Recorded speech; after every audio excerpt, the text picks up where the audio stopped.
Hello friends, welcome to Anurag Kheliya YouTube channel. और आज हम आपके लिए लेके आए न्यूज़पेपर एनालिसिस 18 सितंबर का। 18 सितंबर की जो पहली खबर है हमारी, वो हमारे प्राइम मिनिस्टर मोदी से रिलेटेड। कल हमारे प्राइम मिनिस्टर मोदी मध्य प्रदेश के अंदर में थे और मध्य प्रदेश के अंदर में उन्होंने सबसे पहले तो जो पीएम मित्रा स्कीम के तहत जो 7वां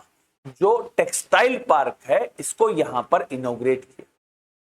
यहां पर प्राइम मिनिस्टर मोदी ने जो ये 7वां पार्क है, इसी के साथ अब जो इकोनॉमी के अंदर में जो स्वदेशी 2.0 का जो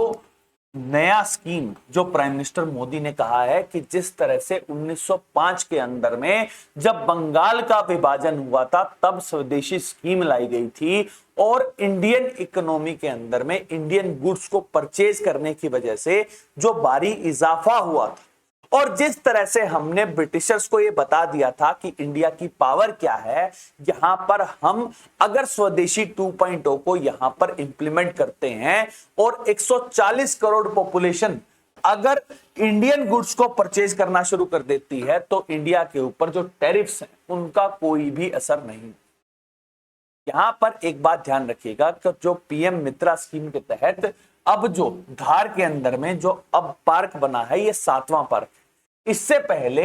6 पार्क बन चुके हैं। सबसे पहला तमिलनाडु के विद्युत नगर के अंदर में है, फिर तेलंगाना के वारंगल में, नवसेरी जो गुजरात के अंदर में है, कर्नाटका के कालीबंग, उत्तर प्रदेश की लखनऊ और अमरावती महाराष्ट्र के अंदर में इस तरह के टेक्सटाइल पार्क जो हैं वो ऑलरेडी बन चुके हैं। यहां पर एक बात आती है कि जो प्राइम मिनिस्टर मोदी हैं, उन्होंने टैरिफ्स की बात भी उठाई। टैरिफ जिस तरह से इस समय पर इंडिया के ऊपर लगभग 50% के जो टैरिफ लगे हैं, यहां पर प्राइम मिनिस्टर मोदी ने कहा कि अगर 140 करोड़ लोग इंडिया की तरफ देखते हैं तो हम इन टैरिफ से हमारा कोई भी डर नहीं आए। यहां पर प्राइम मिनिस्टर मोदी ने अपने जन्मदिन के ऊपर में 2 और स्कीम, जिसके अंदर में स्वस्थ नारी स्वस्थ परिवार जो स्कीम है उसको लॉन्च किया, और 8वां कैंपेन जो था जिसके अंदर में राष्ट्रीय पोषण महा कैंपेन जो है, महिला कैंपेन है, उसको भी लॉन्च किया हमारे प्राइम मिनिस्टर मोदी। इसके बाद प्राइम मिनिस्टर मोदी ने मेन पिच की, जहां पर उन्होंने कहा कि इंडिया जो है वो किसी भी तरह की न्यूक्लियर धमकी से नहीं डरने वाला। यहां पर प्राइम मिनिस्टर मोदी कोट कर रहे थे, जिस तरह से मैंने आपको कल भी बताया था, और कल मैंने आपको स्पेसिफिकली बताया था कि पाकिस्तान के जो डिप्टी प्राइम मिनिस्टर, उन्होंने इशक दर ने यह कहा कि मार्को रूबियो जो अमेरिका के विदेश मंत्री हैं, उन्होंने पाकिस्तान को यह बात बताई थी कि जो इंडिया पाकिस्तान का मुद्दा है, यह एक बायलैटरल मुद्दा है और यहां पर किसी भी देश की मध्यस्थता को इंडिया बर्दाश्त नहीं करेगा। और जिस तरह से जैश के कमांडर ने यह भी बताया है कि मसूद अजहर की फैमिली को जिस तरह से निस्ता नाबूद किया गया है 7 मई की स्ट्राइक के अंदर में, यह दिखाता है कि इंडिया जो है वो किसी भी देश के सामने अब झुकेगा नहीं, और हमारी डिफेंस फोर्सेस जो हैं वो हमारी रक्षा भी कर सकती हैं, और अगर हमारे ऊपर हमला होगा तो उसका मुंहतोड़ जवाब भी दिया जा सकता है। अब हम चलते हैं नेक्स्ट न्यूज की तरफ। जो नेक्स्ट न्यूज है हमारी, वो अर्थव्यवस्था से रिलेटेड। और देश के अंदर में आप एक बात सोच के चलिए कि जब तक व्यापार नहीं होगा, और व्यापार जो है वो जितना सरल होगा, और सरल करने के लिए ही होते हैं फ्री ट्रेड एग्रीमेंट, जहां पर एक देश से दूसरे देश के अंदर में जो भी सामान जाए उसके ऊपर कितना टैरिफ लगेगा, कितना उसके ऊपर कर लगेगा, अगर इसको मैनेज कर लिया जाए तो ये बहुत ही इंपॉर्टेंट होता है। कल मैंने आपको बताया था कि यूएसए का जो ट्रेड एडवाइजर है, जो टैरिफ से रिलेटेड यहां पर बातचीत करने वाले हैं, वो आए हुए थे, जहां पर इंडिया यूएसए के जो फ्री ट्रेड एग्रीमेंट से रिलेटेड बातचीत हुई थी, जहां पर राकेश अग्रवाल जो हैं वो इंडिया का रिप्रेजेंटेशन कर रहे थे, और जो लुटनिक हैं वो यूएसए से आए थे। लेकिन क्या इंडिया सिर्फ यूएसए के साथ फ्री ट्रेड एग्रीमेंट के बारे में बातचीत कर रहा है? नहीं। इसी बीच में जो ईयू है, यूरोपियन यूनियन, जिसके अंदर में ये सोचिए यूरोप के 26 देश जो ये चाहते हैं कि इंडिया की 140 करोड़ की जो पॉपुलेशन है, इस मार्केट का एक्सेस उनको यहां पर मिल। यहां पर वेनिसा वंडरलैंड जो ईयू की प्रेसिडेंट है, यहां पर उन्होंने कहा कि ट्रेड, टेक्नोलॉजी, डिफेंस, इन सब क्षेत्र के अंदर में वो चाहती है कि इंडिया के साथ जो फ्री ट्रेड एग्रीमेंट है वो हो। यहां पर मैंने आपको बताया था कि सितंबर के पहले महीने के अंदर में ये बात बताई गई थी कि एक पूरा रोड मैप बनाया गया है, जहां पर दिसंबर 2025 तक वो चाहते हैं कि इंडिया के साथ एक रेगुलर इंटरवल्स में जो बातचीत, और फाइनली इसी साल के अंत तक जो ईयू है वो इंडिया के साथ एक फ्री ट्रेड एग्रीमेंट चाहता है। उनके जो ट्रेड एडवाइजर हैं वो अभी भी इंडिया के अंदर में हैं, जहां पर कल उन्होंने हमारे कॉमर्स मिनिस्टर पीयूष गोयल से बातचीत की। यहां पर यह बात पता लगती है कि इंडियन मार्केट का एक्सेस कितना जरूरी है, जहां पर डोनाल्ड ट्रंप पहले हमारे ऊपर प्रेशर टैक्टिक्स लगाना चाहते थे, 50% का टैरिफ लगाना चाहते थे, और उसके बाद अब बातचीत करनी शुरू कर दी। ईयू भी चाहती है कि इंडिया का जो मार्केट है उसका एक्सेस मिले। यूनाइटेड किंगडम ने हमारे साथ फ्री ट्रेड एग्रीमेंट कर लिया है, ऑस्ट्रेलिया ने कर लिया है, यूएई ने कर लिया है, अलग अलग देशों के साथ हमारे फ्री ट्रेड एग्रीमेंट हो चुके हैं। और इंडियन गुड्स की जो डिमांड है और इंडियन मार्केट के अंदर में अपने देश के गुड्स को बेचना कितना जरूरी है, ये बात दिखाता है।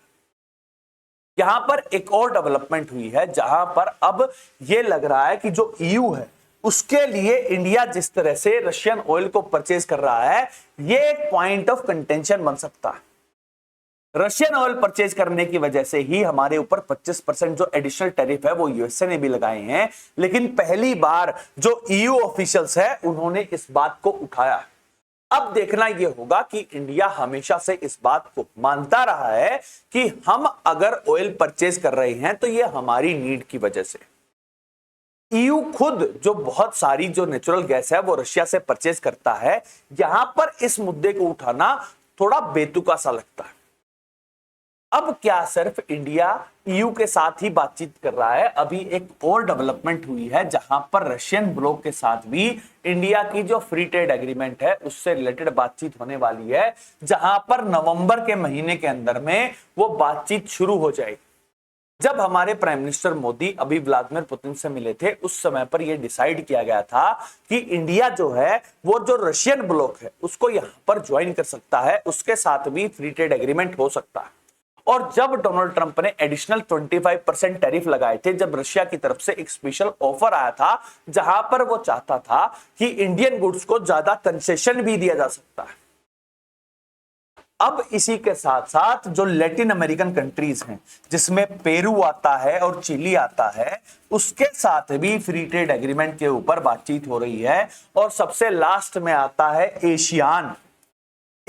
जो कंट्रीज हैं हमारी, जो association of south east Asian countries है, वो भी इंडिया के साथ अब नेगोशिएशन कर रही हैं ट्रेड से रिलेटेड, ताकि जो इंडियन मार्केट का एक्सेस है वो मिल सके। ओवरऑल अगर आप इस बात को देखेंगे तो इंडिया की डिमांड जिस तरह से बढ़ रही है वो दिखाती है कि इंडियन मार्केट कितनी लुभावनी है। और जिस तरह से इंडिया का स्ट्रेचर बढ़ रहा है, अब हम जो फ्री ट्रेड एग्रीमेंट के अंदर में हम हमारी शर्तों के ऊपर ही बातचीत करते हैं। अब हम चलते हैं नेक्स्ट न्यूज की तरफ। जो नेक्स्ट न्यूज है हमारी वो जुडिशरी से आई, जहां पर कल हमारे मुख्य न्यायाधीश जस्टिस BR गवई ने एक पिटीशन की सुनवाई कर रहे थे। यहां पर मुद्दा यह था कि जिस तरह से जो स्टेबल बर्निंग होती है, जिस तरह से पराली जलाई जाती है यहां पर, और जो एयर क्वालिटी मैनेजमेंट जो लॉ है उसके अंदर में जिस तरह से जो फार्मर्स को अब अरेस्ट करना बंद कर दिया है, जो सेंटर का यहां पर रोल था वो चाह रही थी कि फार्मर्स को अरेस्ट नहीं करना चाहिए। वहीं पर सुप्रीम कोर्ट के अंदर में जस्टिस BR गवई ने कहा है कि आपको अब क्रिमिनल एक्ट जो है वो यहां पर लेके आना चाहिए, और अगर कोई किसान अगर पराली को जलाता है यहां पर उसको अरेस्ट करना चाहिए। यहां पर सुप्रीम कोर्ट का तर्क ये था कि जिस तरह से जो स्टेबल बर्निंग होती है, पराली जलाई जाती है, उसकी वजह से जो इन्वायरमेंटल और जो पोल्यूशन एयर क्वालिटी के अंदर में जो नुकसान होता है, यहां पर लोगों की सेहत का नुकसान है, और इसीलिए यहां पर एक क्रिमिनल एक्ट बनाया जाना चाहिए। अब देखना यह है कि यह सुप्रीम कोर्ट का एक रिमार्क आया, फाइनल जजमेंट क्या आती है, और उसके बाद क्या सेंट्रल गवर्नमेंट जो है इसके अंदर में कोई बदलाव करेगी। जो भी चेंजेस होंगे वो हम आपके लिए आएंगे। अब हम जो नेक्स्ट खबर है हमारी वो सुप्रीम कोर्ट से आई है, जहां पर सुप्रीम कोर्ट ने छोटा राजन जो एक अंडरवर्ल्ड गैंगस्टर था जिसका सही में नाम है राजेंद्र सदाशिव निकुंज, उनकी जो बेल प्ली है इसको यहां पर रिजेक्ट कर दिया। यहां पर सुप्रीम कोर्ट ने कहा कि ये एक हिस्ट्री शीटर रही है और जिस तरह से इनकी हिस्ट्री ऑफ क्राइम्स रही है, यहां पर उनको जो बेल है वो नहीं दी जा सकती। यहां पर छोटा राजन के जो वकील है उन्होंने बताया कि इनके खिलाफ लगभग 71 मामले दर्ज है और 47 मामलों के अंदर में भी आज तक कोई भी जो कार्रवाई है वो नहीं हो पाई है छोटा राजन के खिलाफ। अब हम चलते हैं नेक्स्ट न्यूज की तरफ। जो नेक्स्ट न्यूज है वो भी जुडिशरी से रिलेटेड है, जहां पर पटना हाईकोर्ट ने अब यह आदेश दिया है कि जो एक एआई वीडियो जो कांग्रेस पार्टी ने बनाया था, जिसके अंदर में प्राइम मिनिस्टर मोदी और उनकी डिजीज मदर जो है उनकी एक वीडियो जारी की थी, यहां पर अब उसको हटाने के निर्देश दिए गए। यहां पर जो हाईकोर्ट है उन्होंने कहा कि जितने भी प्लेटफॉर्म्स हैं, जिसकी तरह जो मेटा है, गूगल है, ट्विटर है, यहां पर इन सब के ऊपर में यह आदेश दिया जाता है कि जिन जिन लोगों ने ये वीडियो यहां पर डाल रखा है उसको हटाया जाए और ये राइट टू पर्सनल लिबर्टी का वॉयलेशन है। और यहां पर इसीलिए जो हाई कोर्ट है उसने ये फैसला दिया। तो नेक्स्ट खबर आ रही है हमारी, वो सुप्रीम कोर्ट से रिलेटेड है, जहां पर सुप्रीम कोर्ट ने अब जो सीबीआई को यहां पर जांच दे दी है, जहां पर उन्होंने कहा कि सेंट्रल इंडिया के अंदर में जहां महाराष्ट्र और मध्य प्रदेश के अंदर में जो इलीगल किलिंग हो रही है, यहां पर इसकी जांच जो है वो अब सीबीआई करेगी। जो नेक्स्ट खबर आ रही हमारी वो अदानी इंटरप्राइज लिमिटेड से रिलेटेड है। अदानी इंटरप्राइज लिमिटेड जो है वो दिल्ली कोर्ट के अंदर में गया था, जहां पर उनको राहत मिली थी और यह कहा गया था कि उनके खिलाफ जिस तरह से वीडियो बनाए जा रहे हैं और यहां पर वीडियोस के अंदर में जो प्रूफ नहीं है और जिनके अंदर में हिंडरबर्ग रिपोर्ट का हवाला दिया गया है, यहां पर वो सारे के सारे जो वीडियोस है उनको हटा देना चाहिए। उसके बाद अब कुछ जर्नलिस्ट जिनका प्रतिनिधित्व जो है वो प्रणजीत गुहा कर रहे थे, यहां पर वो दिल्ली कोर्ट के अंदर में गए, जहां पर उनको अभी जो अर्जेंट हियरिंग उन्होंने मांगी थी वो नहीं मिली है। आज उनके केस के अंदर में सुनवाई होगी और अब ये देखना होगा कि जिस तरह से यहां पर दिल्ली कोर्ट ने फैसला दिया था और ये कहा था कि अदानी ग्रुप के खिलाफ जिस तरह से वीडियोस बनाए जा रहे हैं और उन वीडियोस के अंदर में किसी भी तरह का प्रूफ नहीं है और ये अदानी ग्रुप की जो इमेज है उसको टार्निश कर रहे हैं, अब उनको क्या हटाया जाएगा या नहीं हटाया जाएगा, क्या जो पिटिशनर हैं उनको कोई राहत मिलेगी या नहीं मिलेगी।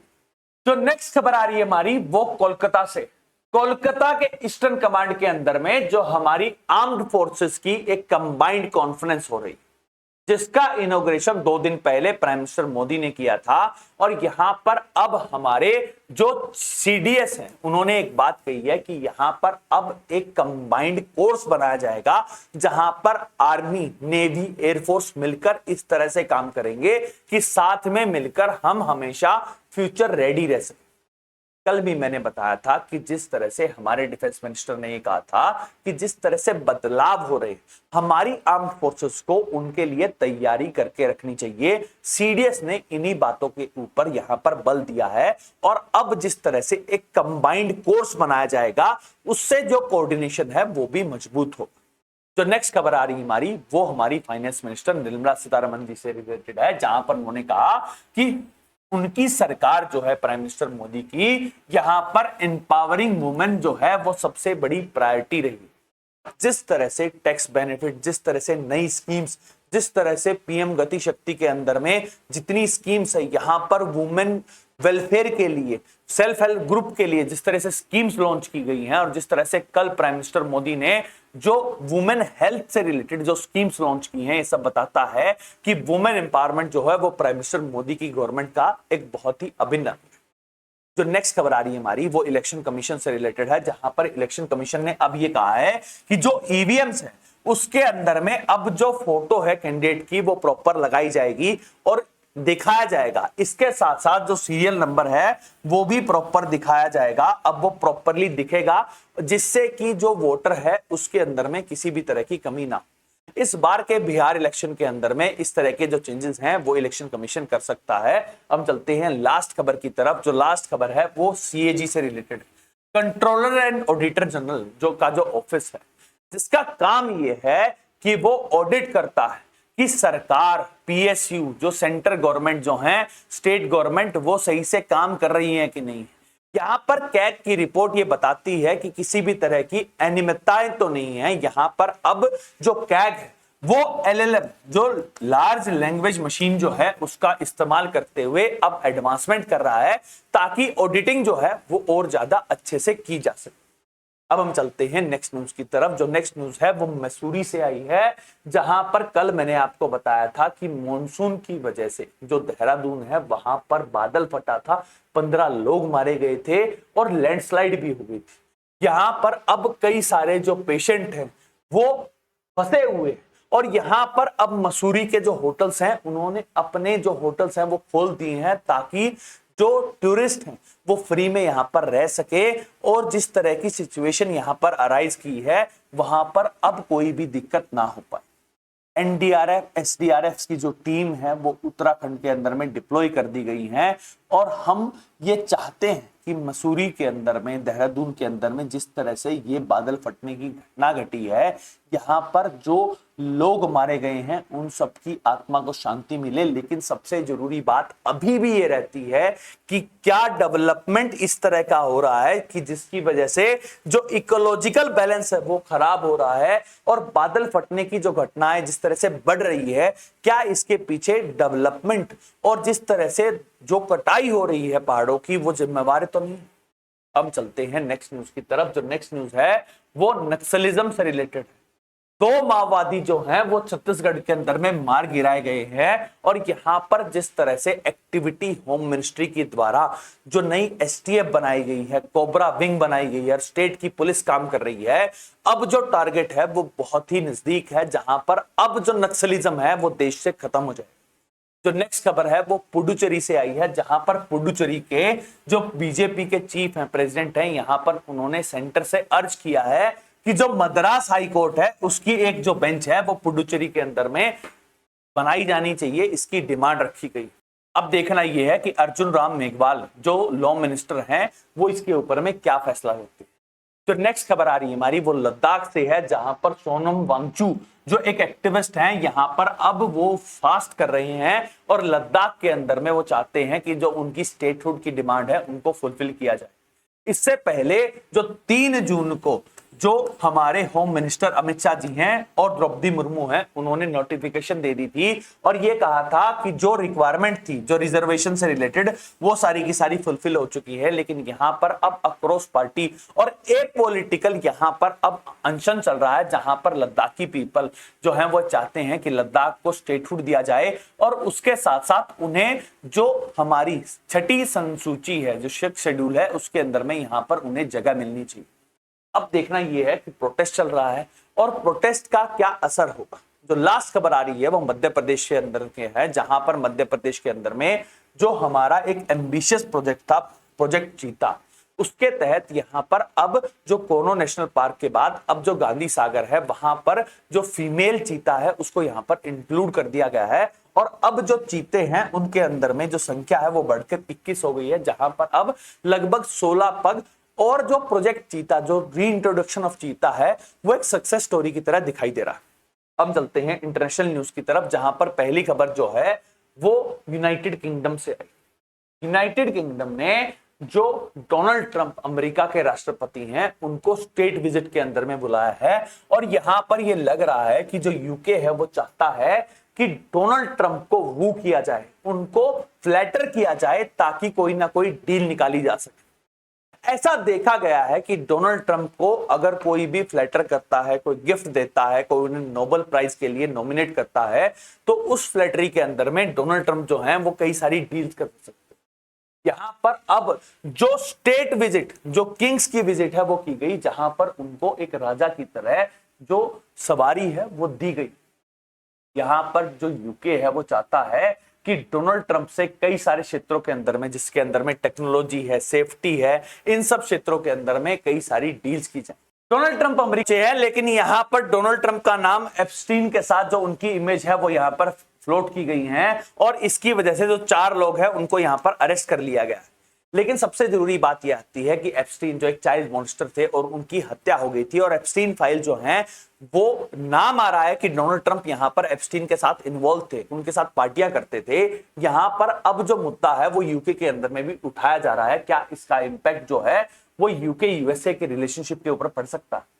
जो नेक्स्ट खबर आ रही है वो इजराइल से है, जहां पर इजराइल ने अब यहां पर जो गाजा सिटी है उसके लिए एक प्रॉपर क्रॉस दिया है और ये कहा है कि जो 65,000 लोग हैं यहां से जा सकते हैं, क्योंकि अब जो ग्राउंड ऑपरेशन अगले 48 घंटे के अंदर में होगा वो बड़ा ही लीथल हो सकता है। अब देखना यह है कि जो फिलिस्तीनी लोग हैं वो अपनी सिटी को छोड़कर किस साइड जाएंगे, और क्या उसके बाद भी उनकी जो जिंदगी है वो नॉर्मलसी की तरफ बढ़ेगी या नहीं बढ़ेगी। इजराइल के ऊपर जो यूएन की एजेंसी है जो जेनोसाइड के ऊपर में यहां पर जो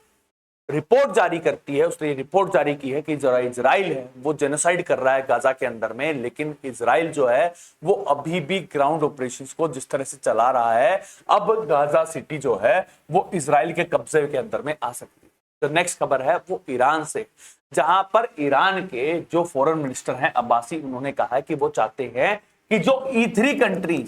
E3 कंट्रीज के अंदर में आता है यूके, जर्मनी और फ्रांस, इन सब के साथ यहां पर वो एक डील करना चाहते हैं, और यहां पर वो ये बताना चाहते हैं कि जो ईरान है वो अपना जो न्यूक्लियर प्रोग्राम है यहां पर सेफ्टी के लिए कर रहा है, किसी भी तरह का न्यूक्लियर बॉम्ब नहीं बना रहा है। जो नेक्स्ट खबर आ रही है हमारी वो यूक्रेन से रिलेटेड है, जहां पर यूक्रेन जो है वो लगभग 3.5 बिलियन डॉलर के जो आर्म्स है वो यूएसए से यहां पर परचेज कर सकता है। इसका मतलब ये है कि जो रशिया यूक्रेन कॉन्फ्लिक्ट है वो अभी भी आगे चलता रहेगा। जो लास्ट खबर आ रही है हमारी वो अलेक्सी नवल्नी से रिलेटेड है, जो व्लादिमीर पुतिन के ओपोजिशन के अंदर में जो लीडर रशिया के अंदर में चल रहे थे, यहां पर अब उनकी वाइफ ने ये कहा है कि उनको पॉइजन देकर उनको मार दिया गया। जो अलेक्सी नवल्नी है वो व्लादिमीर पुतिन के हमेशा अपोजिट में रहे हैं, उनके विरोधी रहे हैं, और यहां पर उनकी जो मृत्यु है इस बात की पुष्टि कर रही हैं उनकी वाइफ। अब इसका क्या इंप्लीकेशन होगा वो देखने की बात है। That's all for today, thank you very much and please subscribe to Anurag Kheliya YouTube channel. Thank you.